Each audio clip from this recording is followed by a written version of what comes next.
누가복음 2장 1절서부터 7절 말씀입니다. 누가복음 2장 1절서부터 7절 말씀, 그리고 또 우리 마태복음 2장 13절서부터 15절 말씀, 우리 한 절씩 누가복음서부터 교독하도록 하겠습니다. 그때 가이사 아구스도가 영을 내려 천하로 다 호적하라 하였으니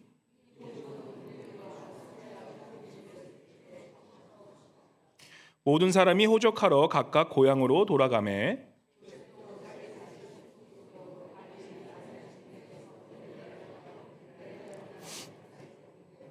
그 약혼한 마리아와 함께 호적하러 올라가니 마리아가 이미 잉태하였더라.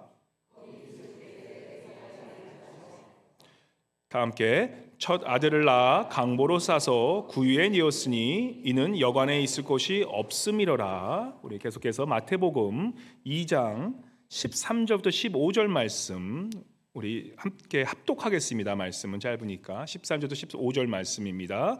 그들이 떠난 후에 주의 사자가 요셉에게 현몽하여 이르되 헤롯이 아기를 찾아 죽이려 하니 일어나 아기와 그의 어머니를 데리고 애굽으로 피하여 내가 내게 이르기까지 거기 있으라 하시니 요셉이 일어나서 밤에 아기와 그의 어머니를 데리고 애굽으로 떠나가 헤롯이 죽기까지 거기 있었으니 이는 주께서 선지자를 통하여 말씀하신 바 애굽으로부터 내 아들을 불렀다 함을 이루려 하심이라. 아멘. 아멘.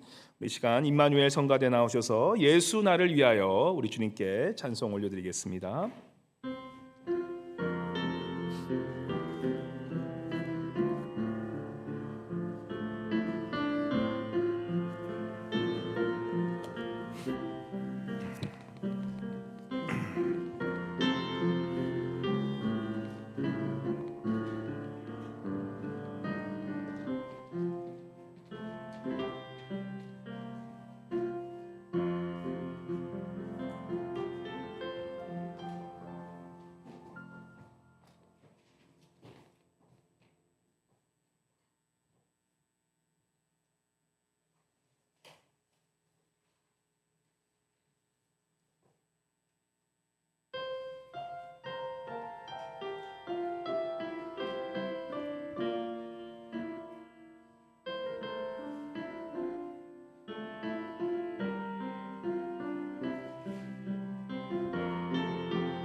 다시 한번 큰 박수로 우리 주님께 영광 올려드리기 바랍니다. 예.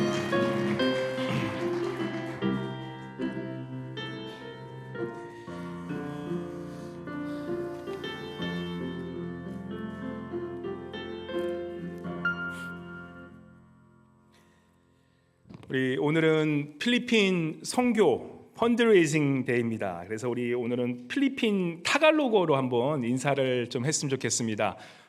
제가 한 3가지 정도 배워서 좀 왔는데 좀 또 자꾸 잊어버리게 되더라고요. 먼저 감사합니다. 감사합니다를 타갈로그로 뭐냐면 마라밍 살라마포 맞나요? 말라밍 살라마포? 그냥 살라마포라고 하는데 그냥 이렇게 마라밍 살라마포 마라밍 살라마포라고 그러는 것 같습니다. 그래서 우리 한번 옆에 보시면서 우리 마라밍 살라마포라고 한번 인사해 볼까요? 마라밍 살라마포. 이게 뭐냐면 감사합니다요. 감사합니다. 마라밍 살라마포. 필리핀 선교 가신 분들은 외워두시기 바랍니다. 근데 마라밍 살라마포. 예. 네, 돌아서면 바로 잊어버릴 것 같습니다. 마라밍 살라마포. 자, 그러면 우리 예수님은 당신을 사랑하십니다를 타갈로그로 뭐라 그러냐면 마할 카니 헤수스. 예, 망할 게 아니라 마할입니다. 마할 카니 우리 교회 카니 선생님 계신데 카니 헤수스. 마할 카니 헤수스 하면 예수님이 당신을 사랑합니다. 지서스 러브스예요. 그래서 우리 옆에 분에게 한번 두 손 드시고 마할 카니 헤수스. 그죠? 예. 예수를 믿으면 망하지 않고 복받습니다. 마할 카니 헤수스입니다. 마할 카니 헤수스. 자, 그러면 이거를 조금 더 발전시켜서 I love you를 태갈로그는 뭐냐면 I love you를 똑같이 해요. 마할이에요. 러브가 마할인가 봅니다. 마할 뭐라고 하고 마할 키타 할 때 키타. 그래서 마할 키타 하면 I love you예요. 당신을 사랑합니다 합니다. 그래서 우리 아무엔타나 마할 키타 하지 마시고 내 남편 아니면 옆에 있는 자매분에게 우리 한번 마할 키타라고 한번 해보시기 바랍니다. 마할 키타. 그죠? 마할 키타예요. 마할 키타. 예. 나중에 우리 헌금 시간에 이제 우리 필리핀 선교팀 이제 필리핀 말로 우리 또 오늘 찬송하게 되는데 우리 주변에 타갈록 하시는 필리핀 분이 굉장히 많으십니다. 앵커리지에도 필리핀 분이 좀 보실 때마다 이렇게 마할 키타 이것만 외워지면 안 되는데 알러비라고 자꾸 하면 좀 그러니까 마할 카니 헤수스 예수님이 당신 사랑하십니다라고 이렇게 축복해 주시면 감사하겠습니다. 예. 마할 카니 헤수스. 예. 우리 오늘 본문을 대하면서 사실 전에 이제 신학교 다니면서 그 신학교 교수님께서 말씀하셨던 그 말씀이 생각이 났습니다. 이 본문을 읽을 때 한번 이 본문은 우리 예수님의 탄생에 대한 말씀이신데 성경에는 사실 마리아에 대해서는 굉장히 많이 나옵니다. 마리아 어머니 마리아의 창가도 나오고 그죠? 그 사가랴의 창가도 나오는데 오늘 이 성경에 등장하는 요셉이라는 바로 이 예수 그리스도의 육신의 아버지 되시는 이 요셉에 대해서는 성경은 그리 많이 나오지가 않습니다. 그래서 한번 우리 성경을 읽을 때 우리가 예수 그리스도가 누구신지를 우리가 성경을 잘 읽기 위해서는 이 성경은 굉장히 객관적인 책이기도 합니다. 무슨 얘기냐면 복음서라 그러지만 마태 성령의 감동으로 마태가 쓴 복음서가 있고 마가 성령의 감동으로 마가가 쓴 또 복음서가 있고 요한 또한 누가 각기 다른 직업을 가진 각기 다른 이 태어난 그런 배경을 가진 사람들이 예수 그리스도가 누구신가를 자신의 그런 관점에서 성경의 감동으로 쓴 서가 바로 사복음서라는 거예요. 그래서 우리가 성경을 계속 읽을 때 우리가 알아야 되는 것은 성경을 객관적으로 과연 예수 그리스도가 누구신가라는 그러한 관점에서 우리가 다른 사람의 눈으로 보는 것이 우리가 예수님이 누구신가를 알아가는데 더욱더 도움이 된다는 것입니다. 그래서 오늘 이 본문은 어떻게 보면 예수라는 분이 누군지를 알기 위해서 요셉, 육신의 아버지는 요셉의 눈으로 한번 우리 예수 그리스도를 바라보며 함께 은혜 받기를 원합니다. 누가복음 2장 1절에 보시면 지금 이제 이 뒷병영이 나옵니다. 이 2장 1절에 보시면 우리 한번 같이 읽어볼까요? 2장 1절 함께 읽어보도록 하겠습니다. 시작. 그때에 가이사 아구스도가 영을 내려 천하로 다 호적하라 하였으니, 지금 이제 이 가이사 아구스도라는 이 사실 이 어떻게 보면은 왕이지만 어떻게 그 별로 그 우리 크리스찬의 입장에서는 그 당시 시민들의 입장에서 보면 굉장히 존경받지 못했던 악한 왕이 지금 이 명령을 내리는데 다 호적 등본을 다 떼라는 거예요. 다 자신들의 고향을 돌아가서 이제는 너희들이 누가 어디서 태어난지를 그 인구 조사를 위해서 고향에 돌아가서 호적을 등록하라라고 그런 명령이 내려집니다. 그래서 이 요셉은 지금 이 베들레헴에서 태어났던 사람이었기 때문에 바로 이 예수님이 태어나신 그 고향인 베들레헴으로 돌아가는 모습이 오늘 이 본문의 말씀입니다. 그래서 이 황제의 명에 따라서 지금 이 요셉은 한 140km 정도가 떨어졌다고 그럽니다.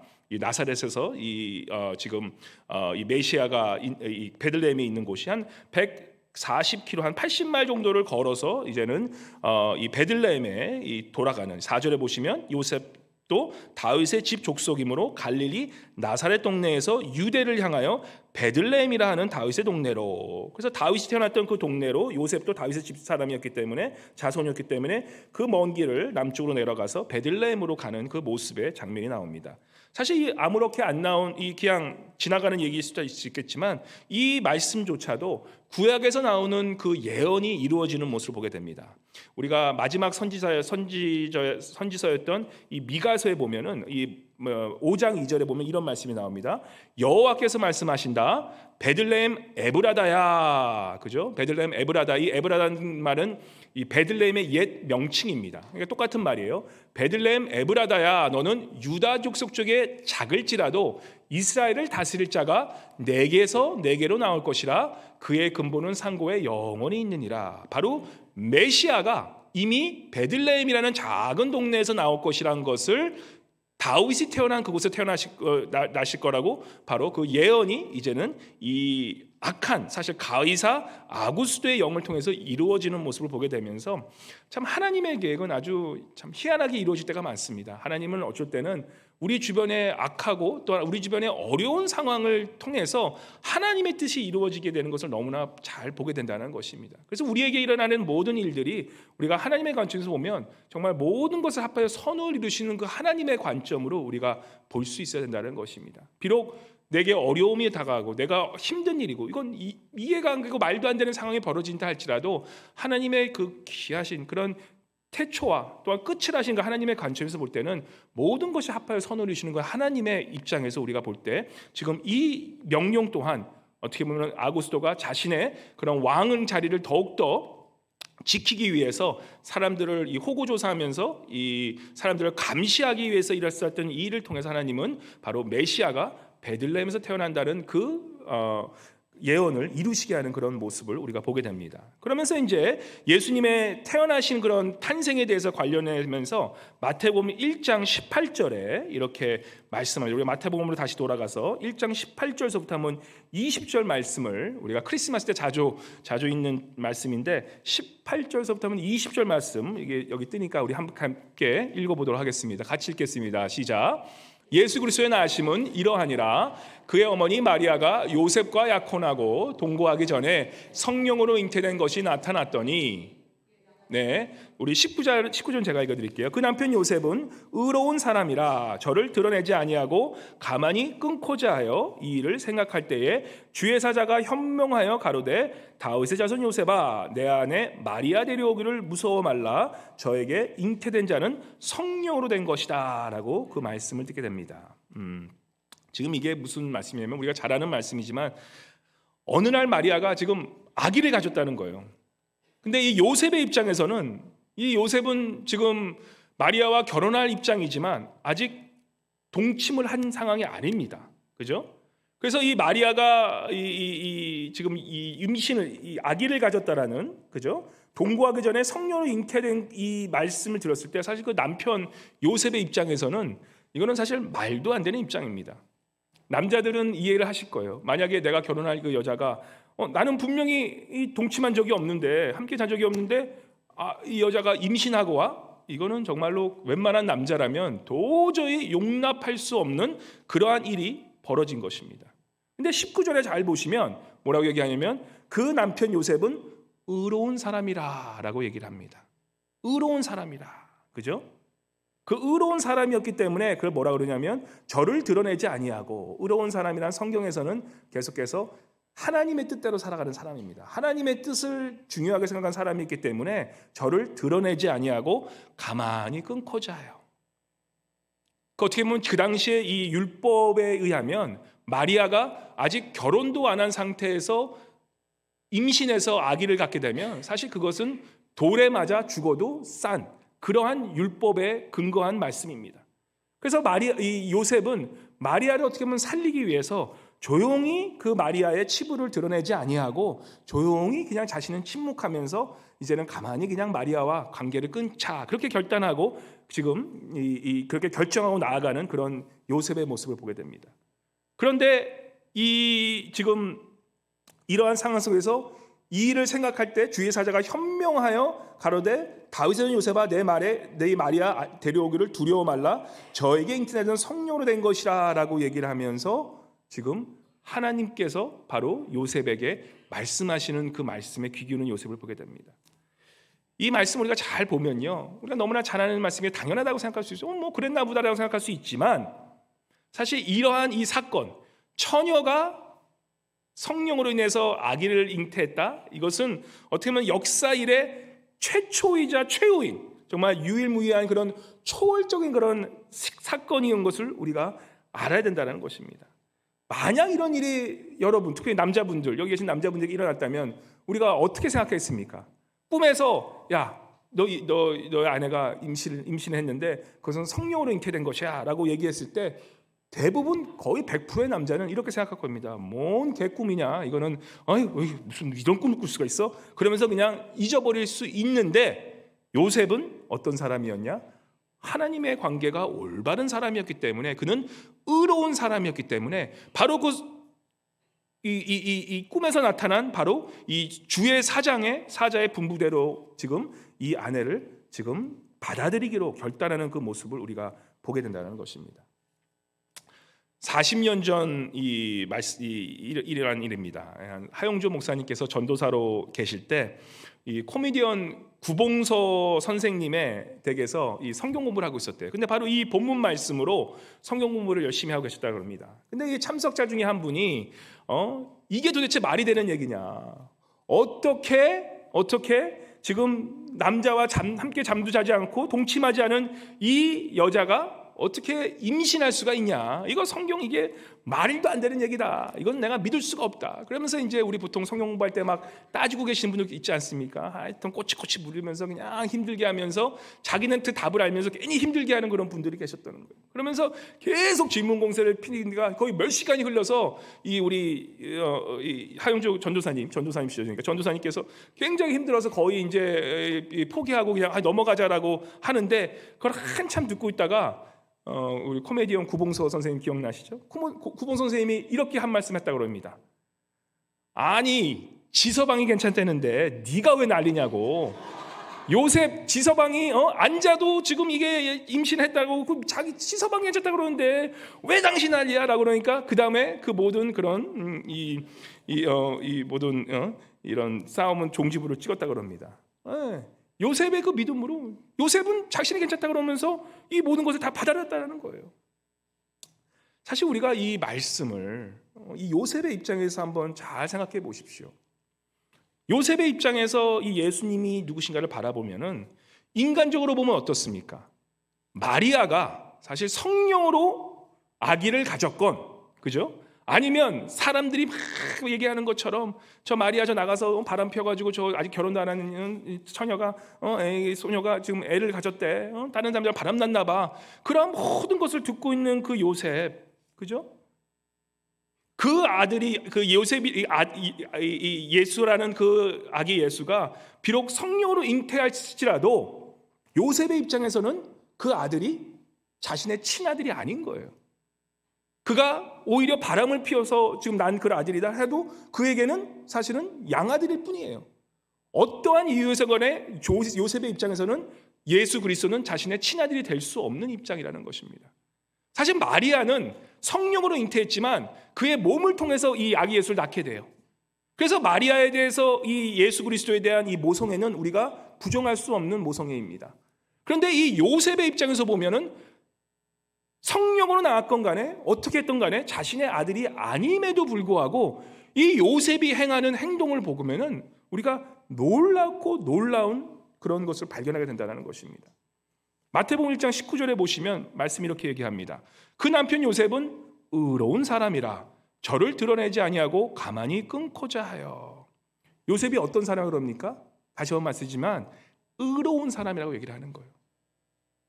성경에서 의롭다는 것은 뭐냐면 내 자신이 행위가 의로워서 내가 정말 정의로운 사람이라서 의로운 사람이라고 그렇게 의로운 사람이라고 부름을 받지 못합니다.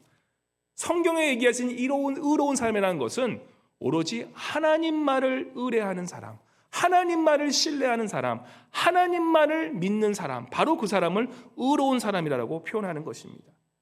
요셉은 사람들이 지금 마리아가 이거 바람핀 거야, 아니면 동침하지 않은 이 아이가 지금 지금 이 성령으로 잉태돼서 온 이 모든 사실에 대해서 어떻게 보면은 지금 자기의 생각을 다 버리고 자기가 판단했던 것을 다 버리고 나서 그저 주의 사자가 그의 꿈속에서 나타났던 그 사자의 그런 말씀을 믿고 하나님의 자기에게 말씀드린 그 말씀을 믿고 그 아이를 이제는 예수라 이름 지으면서 그 아이의 아버지가 되어주는 그 모습을 우리가 볼 수 있다는 것입니다. 다시 말씀드리면 요셉이야말로 만약 세상적인 의로움으로 자기가 너무 의로웠던 사람이라면 아마도 자기 생각대로 마리아를 저런 여자가 있을 수 있어? 감히 어디 결혼도 안 했는데? 그러면서 어떻게 보면 그 여자를 율법대로 했을 수 있는 그러한 가능성이 있을 수도 있었을 것입니다. 그렇지만 그가 성경적으로 의로운 사람이었기에 하나님의 말씀을 믿었던 사람이기에 자신의 생각과 사람들이 얘기하는 모든 것을 다 놓아둔 채 이제는 하나님의 뜻에 따라 순종하고 나아가는 요셉, 바로 그 요셉을 의로운 사람이다라고 성경은 칭하는 것입니다. 마태복음 1장 20절에 보면 이렇게 말씀합니다.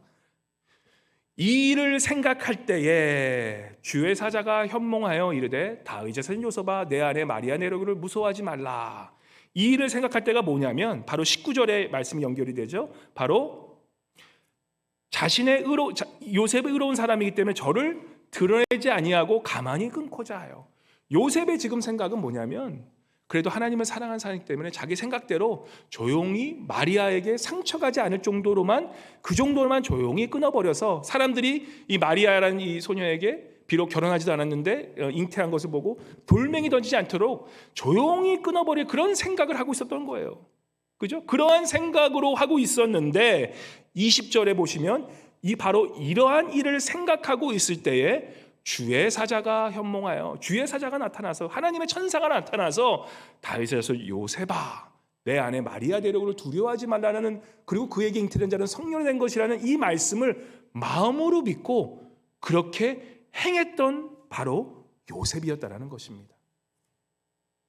그리고 그가 어떻게 하냐면 그것을 마음으로 믿었을 뿐만 아니라 마태복음 2장 13절과 14절에 보면 이렇게 말씀합니다. 놀라운 사실이에요. 마태복음 13절과 14절 그가 의로운 사람인데 왜 의로운 사람이었냐? 마태복음 2장 13절과 14절에 보시면 이런 말씀이 나옵니다. 저희가 떠난 후에 주의 사자가 요셉에게 현명하여 가로되 다시 천사가 나타납니다.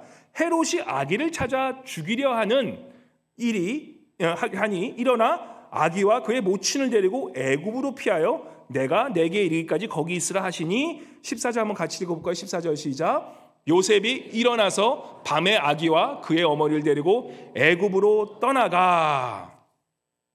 13절에 보시면 이 말씀 속에 헤롯이 아기를 찾아 죽이려 하니 일어나 아기와 그의 모친을 데리고 애굽으로 피하여라는 그 말씀 속에 14절에 보시면 요셉이 어떻게 합니까? 바로 그가 일어나 밤에 아기와 그의 어머니를 데리고 애굽으로 떠나간다라는 말씀입니다. 우리가 영어로 read between the lines라는 말이 있죠. 이게 뭐냐면 우리가 한 절 한 절, 그죠? 이 행간을 읽을 수 있어야 된다는 것입니다. 사실 이 말씀의 13절 천사가 나타나서 이 주의 사자가 나타나서 이 요셉에게 이제는 너는 이 아이를 데리고 저 애굽으로 가라는 그 말씀과 그 들은 믿음과, 그죠? 그가 지금 요셉이 아는 믿음이에요. 14절 바로 건너뛰는 그 14절 뭐라고 얘기합니까? 요셉이 일어나서 밤에 아기와 그의 어머니를 데리고 애굽으로 떠나가는 그 13절과 14절의 사이에서는 굉장한 고민과 굉장한 요셉의 입장에서는 너무나 큰 것이 요구되는 그러한 시간인 것을 우리가 분명히 알게 된다는 것입니다.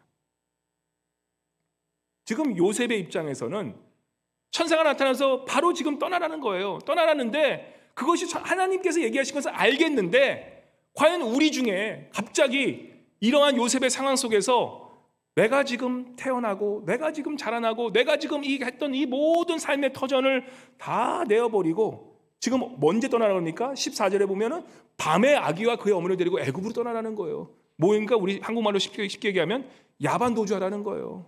지금 지금 너가 이 아기를 위해서 요셉의 입장에서는 내 친자식도 아니야.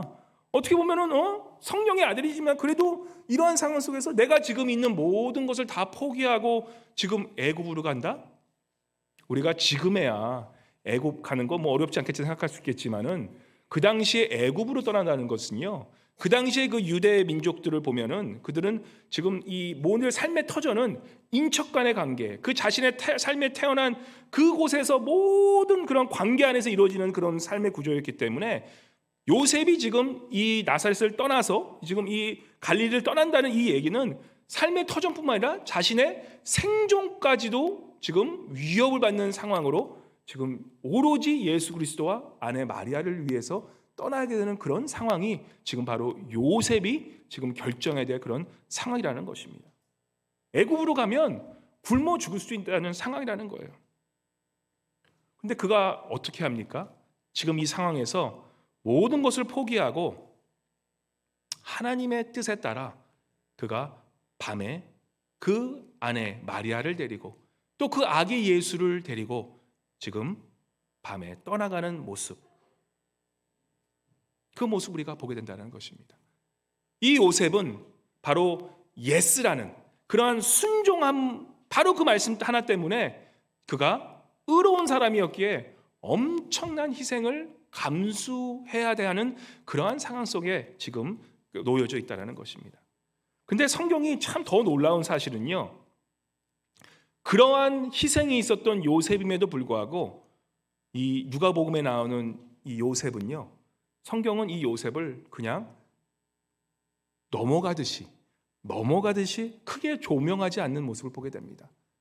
저는 이렇게 생각합니다. 요셉이라는 사람, 아버지가 만약에 아기 예수에게 있지 않았다면 과연 아기 예수가 이 세상에 태어나셔서 인간의 모습을 100% 하나님이시지만 100% 인간의 모습을 신 이 아기 예수가 이제는 공생의 삶을 하면서 십자가에 가시기까지, 그래서 인간의 그런 구원자가 되시기까지 가장 큰 역할을 한 사람이 누군가라고 우리가 따져본다면 사실은 아버지 요셉 같은 분이 없었음에도 불구하고 누가복음은 어떻게 합니까? 바로 그 아버지 예수를 조명하지 않고 그 아버지 예수를 그냥 그 아기 예수를 돌봐줬던 그런 사람으로 지나가는 모습을 보게 된다는 거예요. 우리가 누가복음을 잘 공부하다 보면 하나님의 숨겨진 비밀들이 나오기 시작합니다. 하나님 나라의 숨겨진 비밀들이 나오기 시작하는 거예요. 누가복음에 처음부터 누가 나옵니까? 그죠? 사가랴가 나오고 엘리자베스가 나오고 또한 이 마리아가 나오면서 어떻게 보면 삶 속에서 극히 작은 그런 사람들을 통해서 하나님의 나라가 탄생되는 모습을 보게 됩니다. 지금 이 예수 그리스도의 탄생 때에도 바로 누구를 통해서? 바로 이 요셉이라는 그저 우리가 그냥 지나가는 바로 그 한 사람을 통해서 지금 아기 예수가 바로 이 땅에 오셔서 이 땅에서 이제는 인간의 그런 모습으로 오셔서 자라날 수 있는 그런 환경을 바로 요셉을 통해서 이루어지게 하는 것을 우리가 보게 된다는 것입니다. 사실 이 요셉을 우리가 잘 묵상하다 보면요, 우리의 신앙생활, 특별히 현대교회에 우리가 시사하는 바가 너무나 큽니다. 요즘 우리가 살아가는 시대는 어떤 시대입니까? 그저 나 자신을 피하라는 시대, 그런 시대에 살고 있지 않습니까? 그죠? 어떻게 하면 나를 좀 더 스팟라이트에 올리기 위해서, 어떻게 하면 나라는 자신을 더 좀 알리기 위해서 그러한 세상이 더 그러한 것이 더 옳다라고 세상은 계속 우리에게 말씀해 줍니다. 자신이 관심을 받기 원하는 사람, 그죠? 미미미 하는 사람들이 관심을 받으면서 그러한 사람들이 지배하는 세상에 우리가 살고 있다는 것입니다. 정치인들도 그렇고 어떻게 보면 목회자들 또한 참 죄송하지만 목회자들이 얼마나 유명해지기 위해서 노력하는지 아십니까? 유명해지기 위해서 정말 별짓을 다 하는 세상이 지금 이 세상이라는 것입니다. 저는 이제 교육부에서 오래 있었습니다. 교육부에서 오래 섬기면서 사실 어렸을 때 10대 때부터 교육부에서 아이들을 가르치고 그랬기 때문에 이제 아이들이 그런 좀 어려운 일을 겪다 보면 아이들과 이제 카운슬링 할 때가 있잖아요. 그러면 아이들이 뭐 목사의 자녀일 수도 있고 장로님의 자녀일 때도 있고 권사님의 자녀들, 하여튼 교회 중직을 맡은 자녀들이 얘기하면서 자기들이 막 어려운 얘기를 해가면서 그들이 하는 얘기 중에 하나가 기억나는 게 있어요. 자기는 이분 목사인 자기 아버지도 믿을 수가 없다라는 거예요. 내가 부모님이 장로님이신데 나는 우리 부모님을 못 믿겠다는 거예요. He says one thing and on the other hand he does another thing. 앞에서는 이렇고 뒤에서는 딴짓을 한다는 거예요, 맨날. 우리가 목사도 그렇고 장로도 그렇고 그리고 우리 권사님도 그렇고, 그죠? 아무리 우리가 교회 안에서 보이는 그런 삶의 모습이 아무리 그런 퍼포먼스가 뛰어난다 할지라도 우리가 만약에 가장 가까운 자녀로부터 가장 가까운 가족으로부터 우리가 인정받지 못한다면 그것은 어떤 분이 이러시더라고요. 바로 그런 사람은 종교 기술자로 전락했을 가능성이 많다. 바로 그 사실을 명심하라 라고 그렇게 말씀하시더라고요. 우리가 교회 안에서 성도들에게 받는 그런 이 평가가 진정한 평가가 아니라 그것은 종교 기술자로서 받는 평가라는 거예요. 내 진정한 신앙의 평가는 누구한테 받는 것이냐? 바로 내가 가장 가까이 있는 내 자녀들, 내가 가장 가까이 있는 내 아내와 내 남편이 나에 대해서 어떻게 얘기하는가에 따라서 나의 삶의, 나의 신앙의 성숙이 바로 평가된다는 것입니다.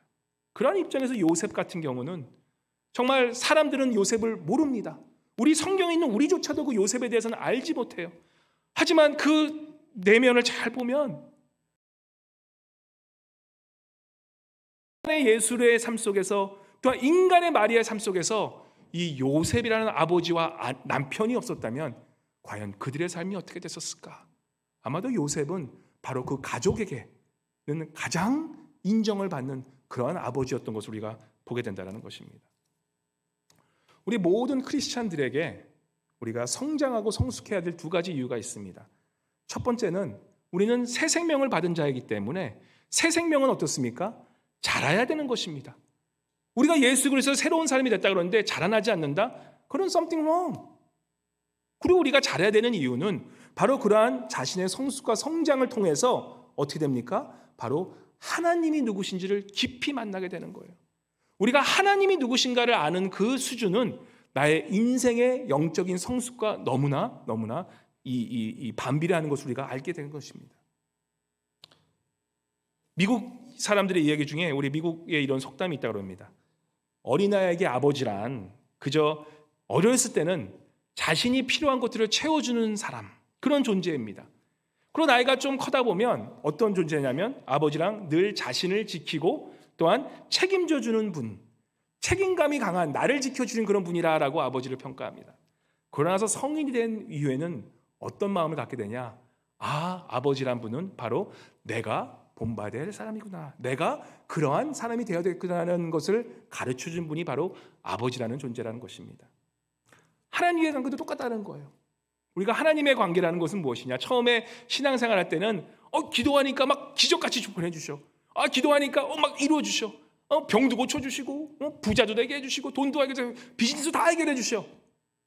근데 그것은 아주 어렸을 신앙이 아주 초보 단계의 그런 믿음이라는 것입니다.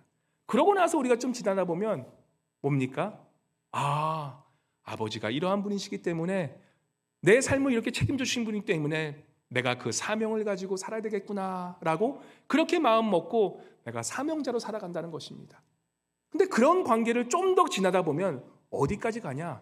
바로 우리가 아버지를 생각할 때, 우리가 아버지의 나이가 됐을 때 이제 아버지처럼 살아야 되겠구나라는 그 생각이 드는 것처럼 우리가 진짜 신앙의 그 영적인 성숙에 들어가면 어떤 생각이 드냐?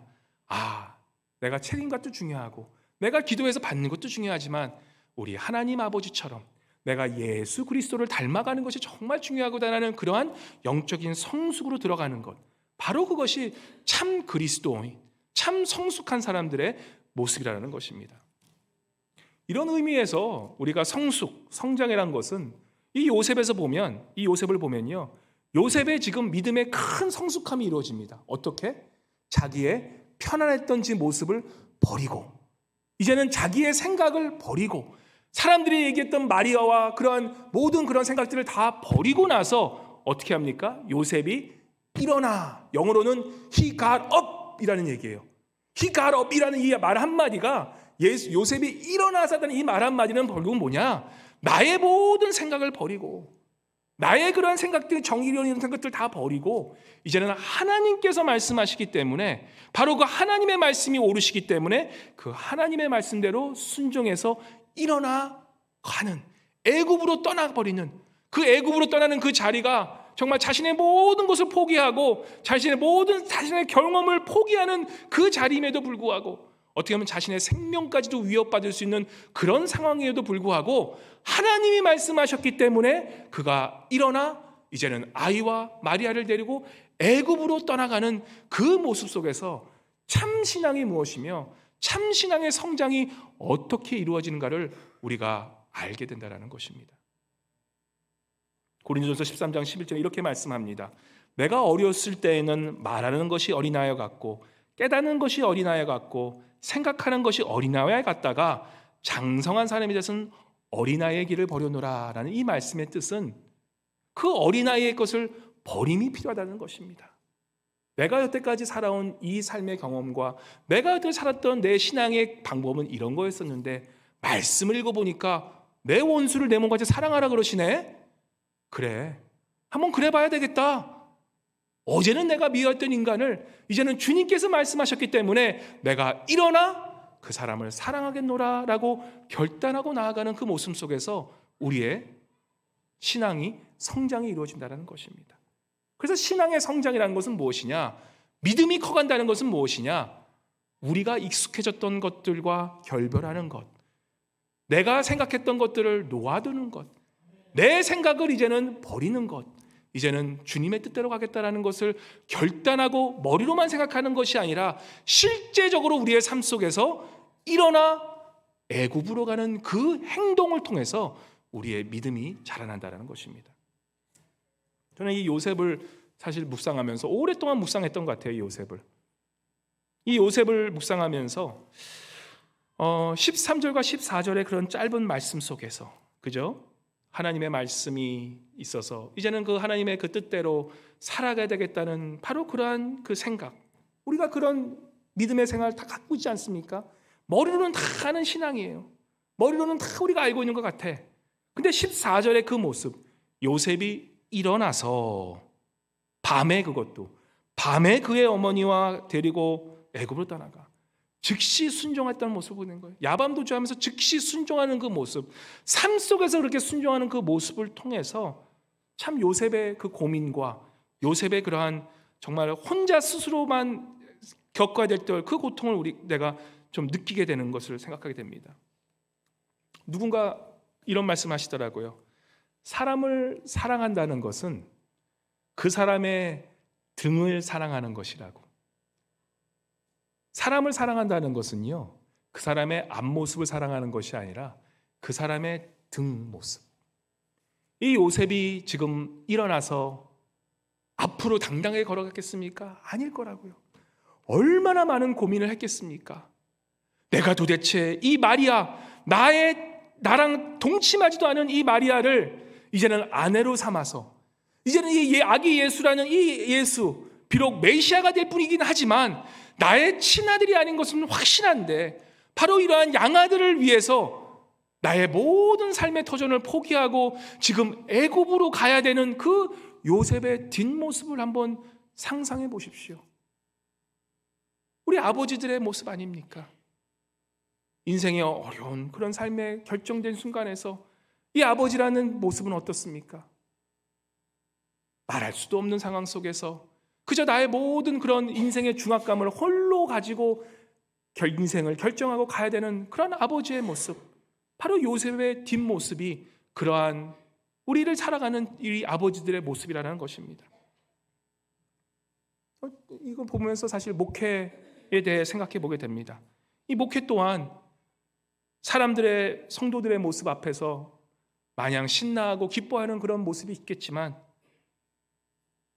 저 또한 뒷모습을 보이기 쉽지 않지만 보여야 될 때도 있고, 목회하면서 성도님들의 모습 속에서 진정한 목회라 무엇인가 생각했을 때 보이는 그런 모습을 사랑하는 건 너무나 쉽지만, 성도님들의 뒷모습, 가려진 그 뒷모습을 사랑해야 되는 것, 바로 그것이 진정한 목회가 아닌가라는 그런 생각을 요셉을 보면서 생각하게 됩니다. 요셉의 13절과 14절의 그 말씀 안에는요, 아버지가로서 느껴야 될, 또한 우리가 성도가 서로를 사랑하는 그 관계 속에서 우리가 정말로 깨달아야 될 그 모습이 그 안에 담겨져 있다는 것입니다. 아버지가 고개 숙이고 있는 그 뒷모습을 보면서, 그 외로운 그 등 뒤의 모습을 보면서 묵묵히 고독 속에 있는 그 모습 속에서 요셉의 무조건적인 사랑, 그 하나님 아버지의 무조건적인 그 사랑의 모습을 요셉의 등 뒤에서 우리는 볼 수 있게 된다는 것입니다. 그래서 우리가 사실을 누구를 사랑한다는 것, 우리 교회 안에서 우리 성도님들을 사랑한다는 것, 앞에서는 신나죠, 그죠? 근데 우리가 질문할 것이 있습니다. 과연 나는 저 사람의 등 뒤의 모습까지 사랑할 수 있겠는가? 저 사람의 좋고 기쁜 모습을 볼 때는 우리가 박수 쳐주지만, 저 사람이 나의 등을 쥐고 나를 떠나가는 그 모습 속에서도 내가 과연 저 사람을 사랑할 수 있을까? 바로 그것이 성숙한 자의 질문이요, 또한 그 뒤의 뒷모습을 보면서 내가 사랑하겠노라고 결단하고 나아가는 것이 바로 성숙한 사람의 사랑이라는 것입니다. 우리 주님의 한번 사랑을 생각해 보십시오. 우리 예수님께서 십자가에 지셨을 때, 정말 주님이 따랐을 때 주님을 따르는 사람이 너무나 많습니다. 앞모습 속에서는 우리 주님이 최고예요 라고 그렇게 얘기하지만, 바로 주님이 십자가에 지실 때 모든 사람이 어떻게 합니까? 다 주님의 등을 지며 그 등 뒤를 보이며 떠나갔던 그 모습입니다. 우리 예수님의 십자가 삶은, 이 공생의 사역은 사랑했던 많은 사람들이 자기에게 등을 보이고 떠나가는 그 모습을 봐야 했던 그 모습이 예수 그리스도의 모습이라는 거예요. 그럼에도 불구하고 예수님께서 어떻게 하십니까?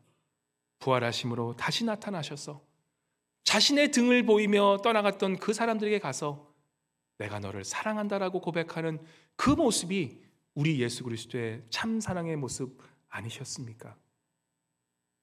우리 여러분들의 삶 속에서 지금 혹시 이 순간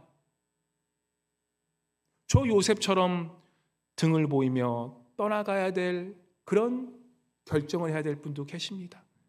아니면 내 삶 속에서 사랑하는 사람을 등지고 내가 편애하고 내가 정말 있었던 그 모습을 이제는 떠나서 이제는 새로운 곳으로 떠나야 될 그런 분들도 계실 수 있습니다.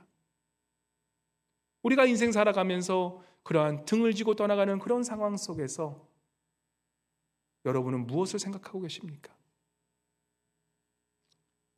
우리 예수님께서 우리의 참 위로자가 되시는 이유는, 세상 사람들은 나를 등지고 떠나가지만 내가 정말 이렇게 어렵고 힘든 그러한 고민 속에 빠진 바로 그러한 어려움 속에서 바로 우리 예수 그리스도는 나와 함께 하시고 나의 그 등진 모습을 예수님께서는 바라보고 계시다는 사실입니다. 사실 이 말씀 준비하면서 어제 제가 말씀 좀 하면서 아내하고 좀 나눴어요. 그래서 사실 말씀이 오늘은 굉장히 어떻게 보면 저의 녹두리가 될 만한 그런 말씀이었기도 합니다. 목회하면서 힘들고 등지고 싶은 마음을 많이 이렇게 좀 얘기하고 싶고 공감하고 싶기도 하지만 아내가 그러더라고요. 정신 차리라고. 무슨 말씀이죠? 아내가 매정해서 그런 얘기한 게 아니라요, 이미 당신은 예수님께서 함께 하시고 하나님께서 함께 하시고 하나님께서 다 모든 걸 주셨는데 뭘 그렇게 넋두리 하면서 혼자 외로워하면서 그러고 있냐. 정신이 확 가게 하더라고요. 우리 여러분들 삶 속에서 나는 정말 왜 이렇게 외롭고 나는 왜 이렇게 혼자이고 나는 이렇게 맨날 이렇게 고독하게 살 수밖에 없을까라는 그런 생각을 가지신 분들, 우리 주님께서 바로 그러한 여러분들 옆에서 함께 하시면서 어떻게 하십니까? 그 길을 가셨던 그 예수님께서 바로 여러분의 등 뒤에서 잘했다 누구야, 우리 잘했다 영순아, 우리 잘했다 영순아, 우리 잘했다 철수야, 이렇게 위로하고 계시는 그 주님이 계시기 때문에 우리가 슬퍼할 일이 아니라는 것입니다. 우리 사랑하는 알라스카 동양성교회 식구 여러분,